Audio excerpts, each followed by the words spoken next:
किती घाण झालाय फिश टँक. आणि तुम्ही पाहू शकता की ह्याच्यात 2 शार्क फिश आहेत आणि इथे एक एंजल फिश आहे. तरी 2 महिन्यानंतर ही सगळी लेअर काचावरती तयार झाली. त्याच्यामुळे पूर्ण एकदा क्लीन करायचं आहे.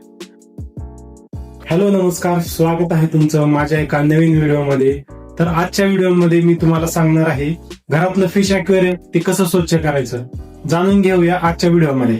त्यामधील पाणी काढण्यासाठी आपल्याला एक पंप लागणार आहे आणि दुसरं म्हणजे मासे काढण्यासाठी एक जाळ पाईप टाकून घ्यायचंय. असा पाईप टाकून घेतला की एकदा प्रेस करायचंय, असं 1-2 वेळा केलं की येते पाणी.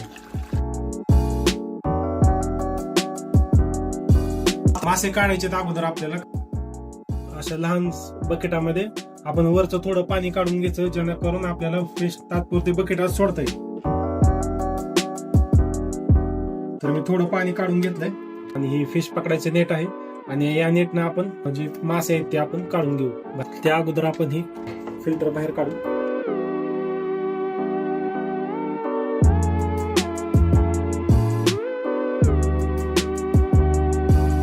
तर हे आहेत मासे, आता या बकेटात सोडतो. तर असे मासे बकेटात सोडलेत मी आणि आता बारी उरलेलं पाणी काढायचे.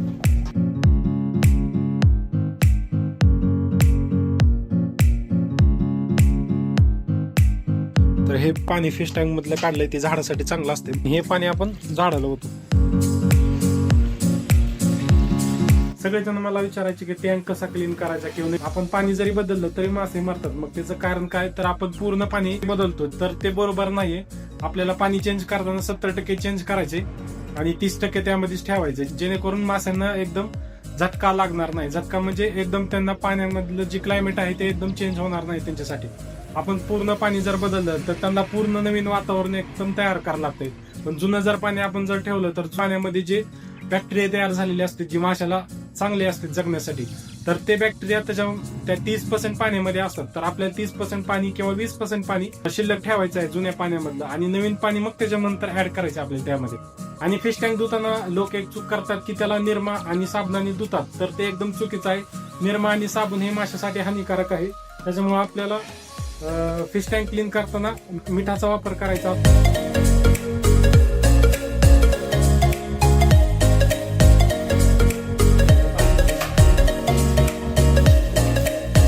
प्रश्न आपल्याला क्लीन करून घ्यायचा.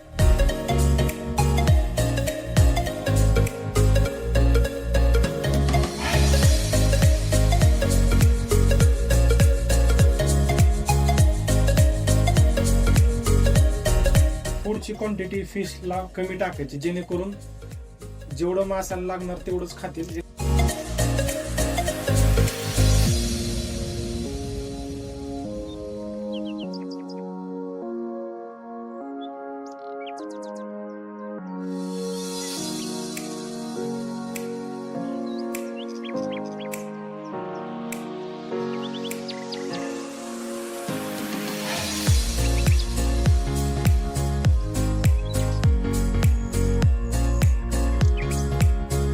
तर फिश टँक धुवून रेडी आहे, एकदम पूर्णपणे क्लीन केलेलं आहे. आणि ब्रशने अगोदर क्लीन केलं आणि बाकीचं उरलं समजा बारीक थोडी घाण राहिलेली असते ती हाताने साफ केली आणि आता पूर्ण चकाचक झालेला आहे फिश टँक. जर बोरच्या पाण्याने फिश टँकच्या काचावरती क्षार जर जमा झाले असेल, पांढरे डाग जर तयार झाले असतील, तर तुम्हाला व्हिनेगर पांढऱ्या डागावर टाकून तुम्हाला ते ब्लेड नाही घासावं लागेल. मग ती पूर्ण क्षार जो आहे काचावरचा तो निघून जातो. तर फिश टँक मध्ये टाकण्यासाठी मी कोणतं पाणी युज करतो, वरून जे पाणी येणार आहे जे पहिल्या फिल्टर मध्ये क्लीन होणार आहे, तुम्हाला ते पाणी वापरायचे.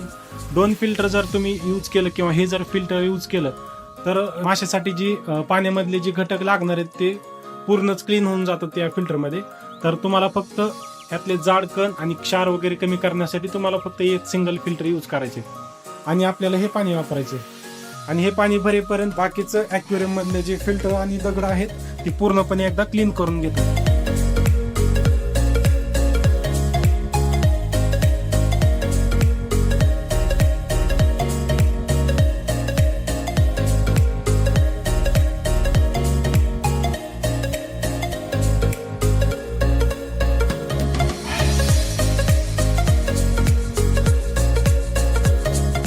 जे फिल्टर करण्याचे स्पंज आहेत ते तुम्हाला फक्त पाण्याने धुवून घ्यायचे.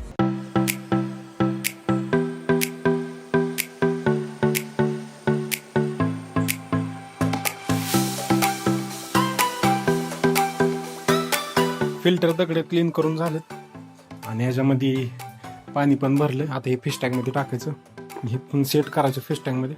लाईट पण क्लीन करून झाली, फिश टँक क्लीन करून झाला आहे. आता त्यामध्ये आपल्याला पाणी ओतून घ्यायचंय. पहिलं मासे आणि ते जुनं पाणी जे होतं ते आपल्याला अगोदर टाकून घ्यायचंय.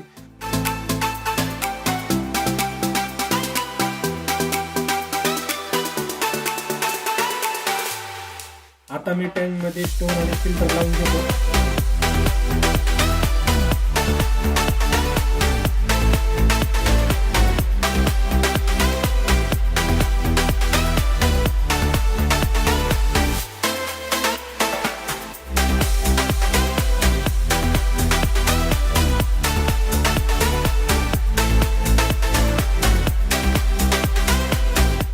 हे क्लोरीन रिमूव्हर आपल्याला वापरायचे.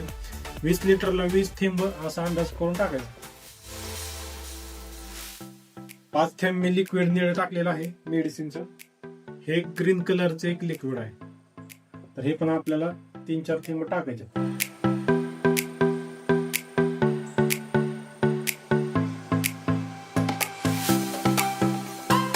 तर तुम्ही पाहू शकता ॲक्वेरियम पूर्ण क्लीन करून झालेला आहे आणि आता एकदम स्पष्ट दिसत आहेत फिश मधले. आणि शेवटपर्यंत व्हिडिओ पाहिल्याबद्दल तुमचे खूप खूप धन्यवाद.